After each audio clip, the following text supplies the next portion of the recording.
إن الحمد لله نحمده ونستعينه ونستغفره ونعوذ بالله من شرور أنفسنا ومن سيئات أعمالنا من يهده الله فلا مضل له ومن يضلل فلا هادي له وأشهد أن لا إله إلا الله وحده لا شريك له وأشهد أن محمدًا عبده ورسوله أما بعد فإن خير الحديث كتاب الله وخير الهدي هدي محمد صلى الله عليه وسلم وشر الأمور محدثاتها وكل محدثة بدعة وكل بدعة ضلالة وكل ضلالة في النار أعوذ بالله من الشيطان الرجيم بسم الله الرحمن الرحيم كل نفس ذائقة الموت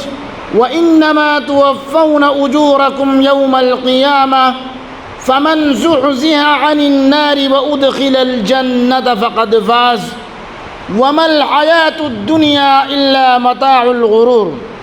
سورہ آل عمران آیت نمبر 185۔ دینی اور اسلامی بھائیوں، حاضرین جمعہ، آج بتاریخ 11 جمادی الآخر 1443 ہجری مطابق 14 جنوری سن 2022 عیسوی کی اس خطبہ جمعہ میں میرا عنوان ہے ہر نفس کو اپنی موت کا مزہ چکھنا ہے۔ آئیے سب سے پہلے اللہ رب العالمین کی تعریف، اس کی توصیف اور حمد و ثنا کے بعد درود و سلام نازل ہو تمام رسولوں پر اور سب سے آخر میں آخری نبی جناب محمد الرسول اللہ صلی اللہ علیہ وسلم پر۔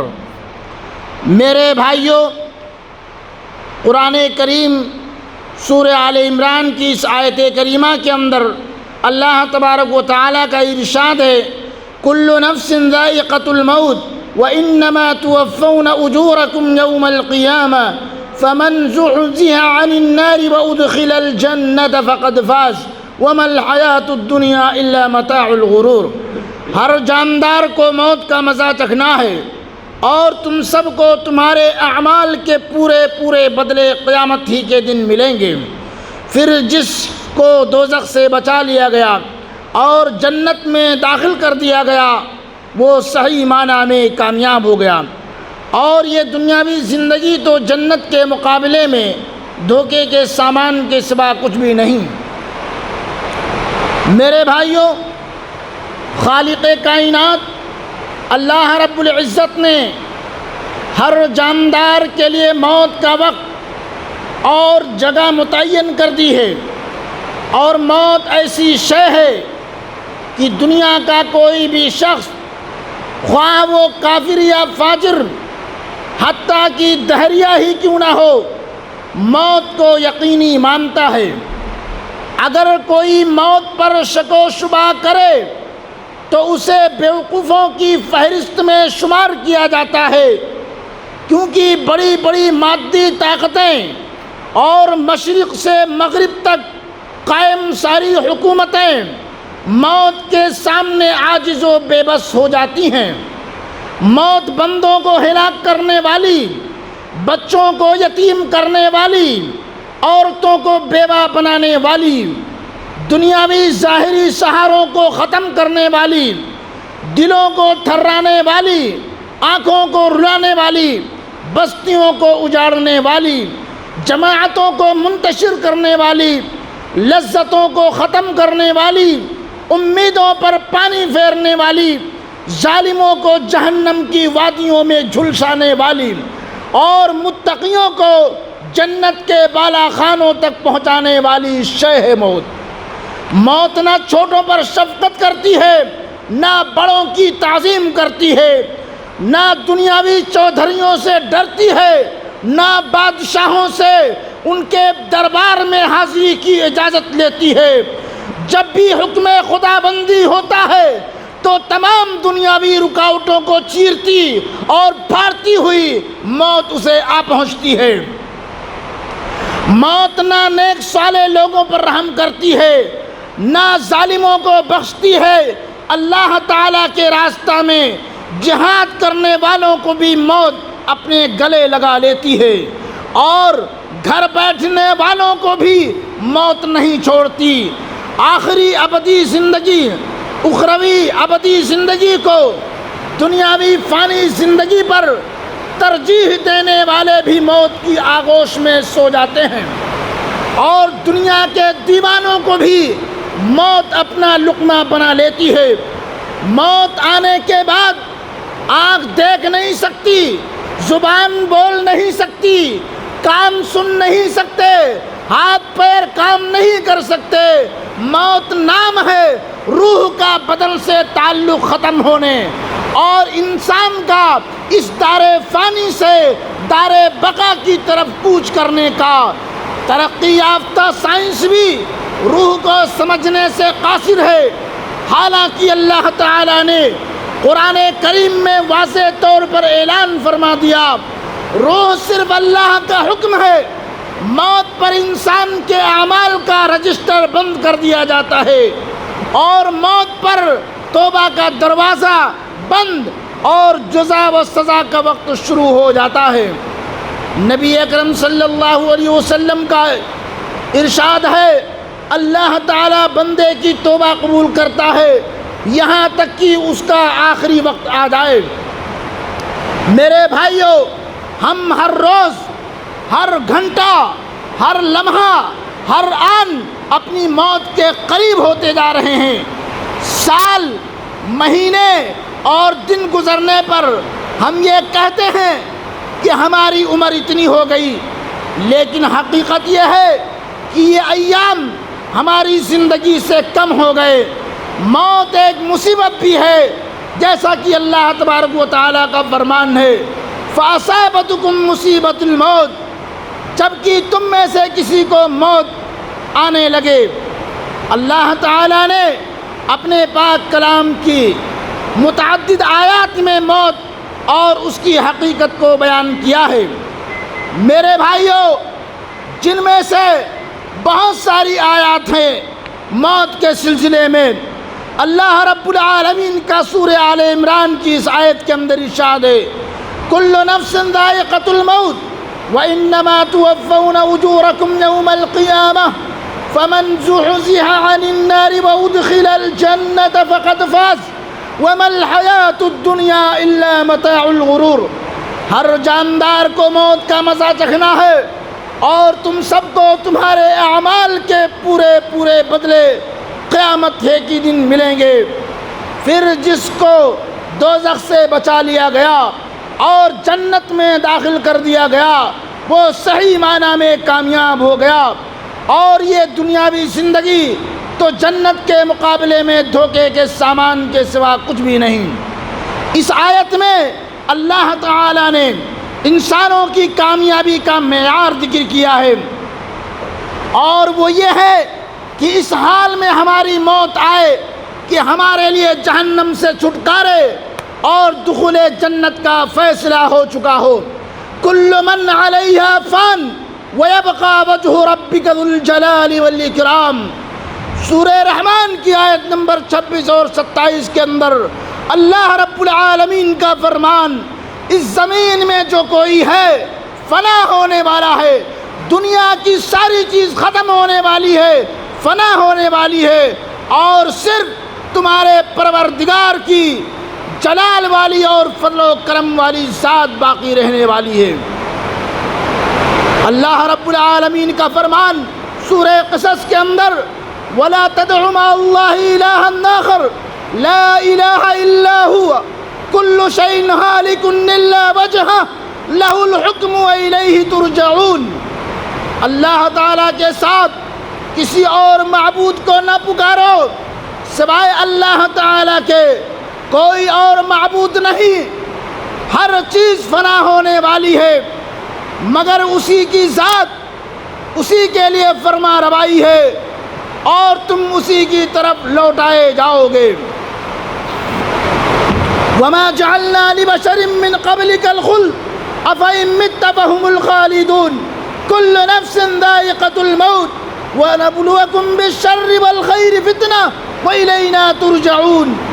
اے پیغمبر، تم سے پہلے بھی ہمیشہ زندہ رہنا ہم نے کسی فرد بشر کے لیے طے نہیں کیا، چنانچہ اگر تمہارا انتقال ہو گیا تو کیا یہ لوگ ایسے ہیں جو ہمیشہ زندہ رہیں؟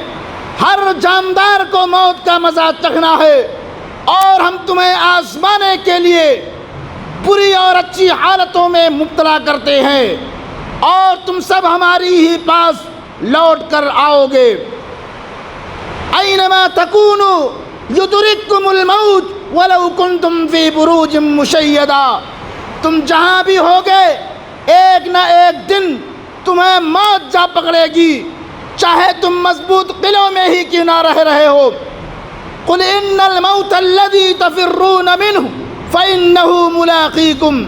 اے نبی صلی اللہ علیہ وسلم، تم کہہ دو کہ جس موت سے تم بھاگتے ہو وہ تم سے آ ملنے والی ہے، یعنی وقت آنے پر موت تمہیں ضرور اچک لے گی۔ وَلِكُلِّ أُمَّةٍ نَجَلٌ فَإِذَا جَاءَ أَجَلُهُمْ لَا يَسْتَأْخِرُونَ سَاعَةً وَلَا يَسْتَقْدِمُونَ۔ چنانچہ جب ان کی مقررہ میعاد آ جاتی ہے تو وہ گھڑی بھر بھی اس سے آگے پیچھے نہیں ہو سکتے۔ وَمَا تَدْرِي نَفْسٌ بِأَيِّ أَرْضٍ تَمُوتُ۔ اور نہ کسی متنفس کو یہ پتہ ہے کہ کس زمین کے کس حصہ میں اسے موت آئے گی۔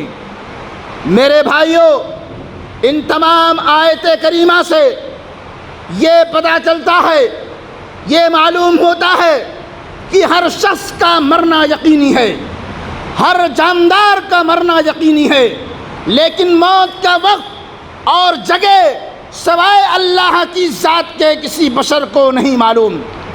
چنانچہ بعض بچپن میں تو بعض عنفوان شباب میں اور بعض ادھیڑ عمر میں، جبکہ باقی بڑھاپے میں داعی اجل کو لبیک کہہ جاتے ہیں۔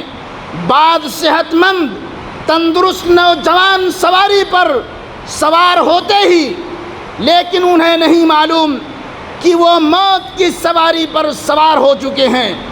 میرے بھائیوں، ابھی حالیہ چند دنوں کی بات ہے، غالباً 6-7 جنوری کی بات ہے، اسی سال کے اندر آپ تمام لوگوں نے دیکھا ہوگا یوٹیوب کے اندر، سوشل میڈیا کے اندر، کہ مری جو پاکستان کا سیر و تفریح کا اڈا کہا جاتا ہے، جہاں لوگ سیر و تفریح کے لیے جاتے ہیں، مری کے حالات دیکھنے کے بعد جو لوگ سیر و تفریح کے لیے گئے تھے میرے بھائیوں، تقریباً 22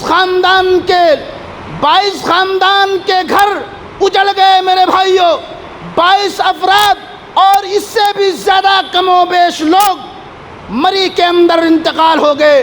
جو سیاح کے لیے گئے تھے، سیر و تفریح کے لیے گئے تھے، پکنک کے لیے گئے تھے، کیا انہیں معلوم تھا کہ ہمارا یہ سفر ہماری زندگی کا آخری سفر ہوگا؟ نہیں معلوم۔ موت کہاں آتی ہے میرے بھائیوں، کسی کو نہیں معلوم۔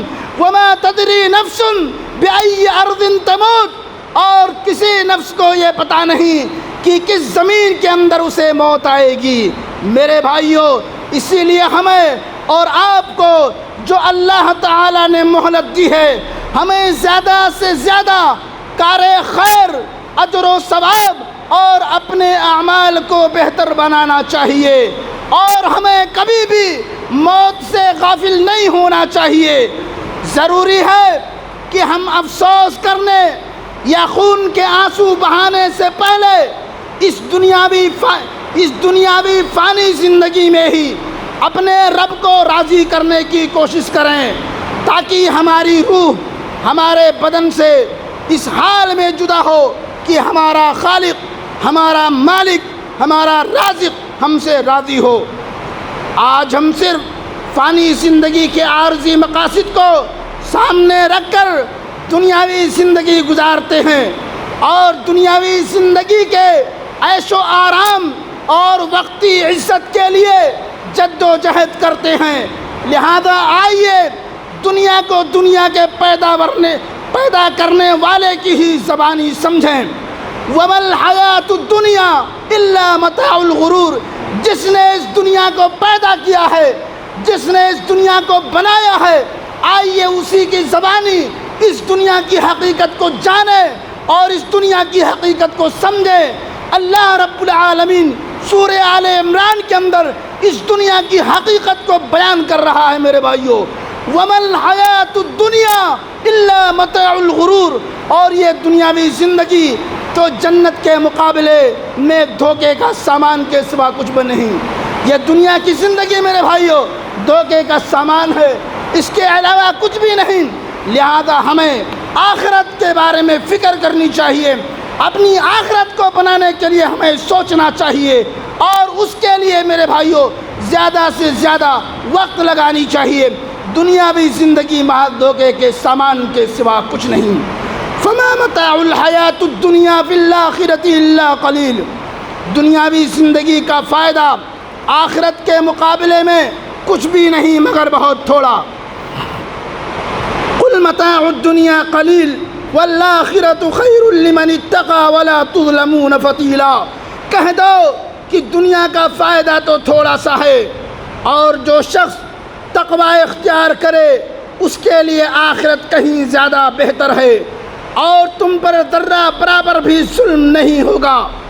وما هذه الحیات الدنیا الا لہو ولعب وان الدار الآخرۃ لہی الحیوان لو کانوا یعلمون، اور یہ دنیاوی زندگی کھیل کود کے سوا کچھ بھی نہیں، اور حقیقت یہ ہے کہ دار آخرت ہی اصل زندگی ہے اگر یہ لوگ جانتے ہوتے۔ زین للناس حب الشہوات من النساء والبنین والقناطیر المقنطرة من الذهب والفضة والخيل المسومة والأنعام والحرث ذلك متاع الحیات الدنیا، لوگوں کے لیے ان چیزوں کی محبت خوشنما بنا دی گئی ہے جو ان کی نفسانی خواہش کے مطابق ہوتی ہے، جیسے عورتیں، بچے، سونے چاندی کے لگے ہوئے ڈھیر، نشان لگائے ہوئے گھوڑے، چوپائے اور کھیتیاں، یہ سب دنیاوی زندگی کا سامان ہیں۔ اس کا مطلب ہرگز یہ نہیں کہ ہم دنیاوی زندگی کو نظر انداز کر کے رہبانیت اختیار کر لیں، بلکہ مقصد یہ ہے کہ اللہ کے خوف کے ساتھ دنیاوی فانی زندگی گزاریں اور اخروی زندگی کی کامیابی کو ہر حال میں ترجیح دیں۔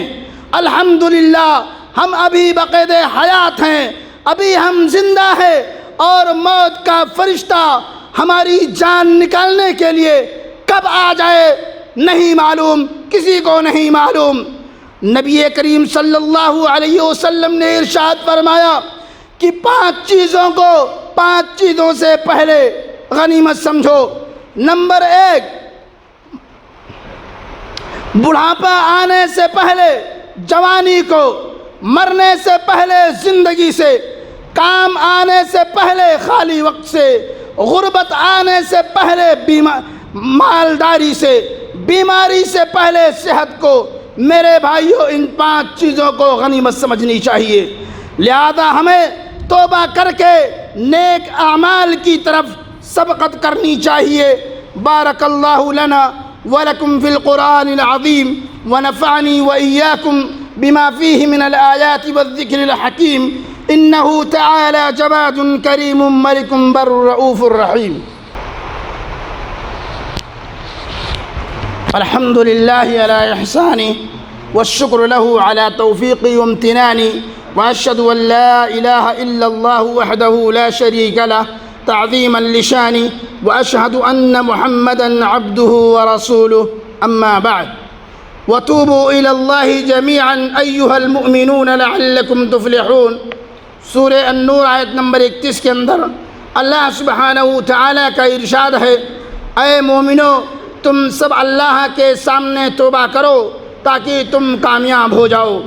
قل یا عبادی الذین اسرفوا علی انفسہم لا تقنطوا من رحمت اللہ ان اللہ یغفر الذنوب جمیعا انہ هو الغفور الرحیم۔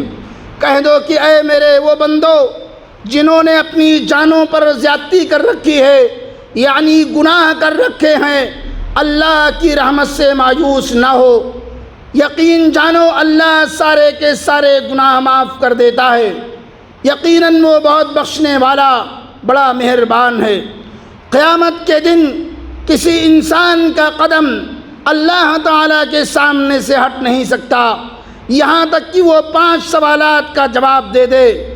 زندگی کہاں گزاری، جوانی کہاں لگائی، مال کہاں سے کمایا، یعنی حصول مال کے اسباب حلال تھے یا حرام، مال کہاں خرچ کیا، یعنی مال سے متعلق اللہ اور بندوں کے حقوق ادا کیے یا نہیں، علم پر کتنا عمل کیا۔ نبی کریم صلی اللہ علیہ وسلم کا ارشاد ہے اذکروا ہادم اللذات، اور ایک روایت کے اندر ہے اکثروا ذکر ہادم اللذات، لذتوں کو ختم کرنے والی موت کو کثرت سے یاد کیا کرو۔ موت کو یاد کرنے کے چند اسباب، یعنی وہ اعمال جن سے موت یاد آتی ہے میرے بھائیوں، وہ یہ ہیں جیسے کہ وقتاً فوقتاً قبرستان جانا۔ نبی کریم صلی اللہ علیہ وسلم نے ارشاد فرمایا قبروں کی زیارت کیا کرو، اس سے تمہیں آخرت یاد رہے گی۔ مسند احمد کی روایت، مردوں کو غسل دینا یعنی ان کے غسل کے وقت حاضر رہنا، اگر موقع میسر ہو تو انتقال کرنے والے شخص کے آخری لمحات دیکھنا اور ان کو کلمہ شہادت کی تلقین کرنا، جنازہ میں شرکت کرنا، بیماروں اور بوڑھوں سے ملاقات کرنا، اور آندھی طوفان اور زلزلے کے وقت انسانوں کی کمزوری اور اللہ تعالیٰ کی طاقت و قوت کا اعتراف کرنا، پہلی امتوں کے واقعات کو پڑھنا، موت کو کثرت سے یاد کرنے والوں کو اللہ کی جانب سے ان تمام اعمال کی توفیق ہوتی ہے، گناہوں سے توبہ نصیب ہوتی ہے، گناہوں سے حفاظت ہوتی ہے، سخت دل نرم ہو جاتا ہے اور وقتاً فوقتاً آنکھوں سے آنسو بہہ جاتے ہیں، دل قناعت پسند بن جاتا ہے، عبادت میں نشاط پیدا ہوتی ہے، بہت ساری دشواریاں آسان ہو جاتی ہیں، لمبی لمبی امیدیں اور امنگیں کم ہو جاتی ہیں، تواضع اور انکساری پیدا ہوتی ہے جس سے انسان دوسروں پر ظلم کرنے اور کبر کرنے سے محفوظ رہتا ہے، اخروی زندگی یاد رہتی ہے جس سے اللہ تعالیٰ کا خوف اور ڈر دل میں پیدا ہوتا ہے۔ اللہ تعالیٰ ہم سب کو مرنے سے پہلے مرنے کی تیاری کرنے کی توفیق عطا فرمائے۔ اللہ تعالی ہم سب کو مرنے سے پہلے مرنے کی تیاری کرنے کی توفیق عطا فرمائے۔ جس طریقے سے بچہ جب امتحان ہونا ہوتا ہے تو میرے بھائیوں وہ امتحان میں پاس ہونے کے لیے تیاری کرتا ہے تاکہ میرا رزلٹ اچھا آئے، اسی طریقے سے وہ تو امتحان کے رزلٹ، امتحان کا کوئی سوال جو دنیاوی ہے وہ آؤٹ نہیں ہوتا، لیکن اللہ تبارک و تعالی نے ہمارے سوال کو آؤٹ کر دیا ہے میرے بھائیوں۔ اب آپ اور ہمیں چاہیے کہ اسی حساب سے ہم اپنی تیاری کر لیں۔ یہ فیصلہ میرے بھائیوں اللہ رب العالمین نے ہمارے اور آپ کے اوپر چھوڑا ہے۔ اگر جنت میں جانا چاہتے ہو تو یہ اعمال کرو، اور جہنم میں جانا چاہتے ہو اپنے من مانی، اپنے من مرضی جو چاہے کرو میرے بھائیوں۔ اسی لیے ہمیں اور آپ کو، سارے مسلمانوں کو اللہ رب العالمین ہمیں مرنے سے پہلے مرنے کی تیاری کرنے کی توفیق عطا فرمائے، اور ہمیں دونوں جہان کی کامیابی و کامرانی سے نوازے۔ الہ العالمین ہمارے وہ بھائی جو اس دنیا سے جا چکے ہیں ان کی بشری گناہوں کو معاف فرمائے اور انہیں کروڑ کروڑ جنت الفردوس میں جگہ عطا فرما۔ الہ العالمین جو بیمار ہیں، مستشفیات اور ہاسپٹلوں کے اندر ہمارے بھائی ہیں، انہیں تو شفائے کامل اور عاجل عطا فرما، اور جو روزی روٹی کے لیے پریشان ہیں اللہ رب العالمین تو انہیں حق حلال کی روزی نصیب فرما، اور جو صاحب اولاد ہیں الہ العالمین ان کی اولاد کو نیک اور صالح بنا، اور جو بے اولاد ہیں رب العالمین تو انہیں صاحب اولاد عطا فرما، اور یہ جو بیماریاں، یہ جو بلائیں، یہ جو مصیبتیں پھیلی ہیں اللہ رب العالمین ان بلاؤں کو اس دنیا سے خاتمہ فرمائے۔ الہ العالمین ہم تمام مسلمانوں کو دنیا کے جس بھی کونے کے اندر مسلمان رہتے اور بستے ہیں ان تمام مسلمانوں کی حفاظت فرما۔ الہ العالمین ہمیں اپنے دین پر مر مٹنے اور دین کی حفاظت کرنے کی توفیق عطا فرما۔ الہ العالمین مملکت توحید اور اس مملکت سعودی عرب کو دن دونی رات چوگنی ترقی عطا فرمائے۔ یہاں کے ولایت امور، یہاں کے ذمہ داروں کو الہ العالمین تو اپنے حفظ و امان میں رکھے، اور جب تک ہمیں اس دنیا کے اندر زندہ رکھ، اسلام اور ایمان پر زندہ رکھ، جب ہمارا خاتمہ ہو تو ایمان بالخیر پر ہو۔ عباد اللہ ان اللہ یأمر بالعدل والإحسان وإيتاء ذي القربى وينهى عن الفحشاء والمنكر والبغي يعظكم لعلكم تذكرون فاذكروا الله يذكركم وادعوه يستجب لكم ولذكر الله أكبر والله يعلم ما تصنعون وآخر دعوانا أن الحمد لله رب العالمين۔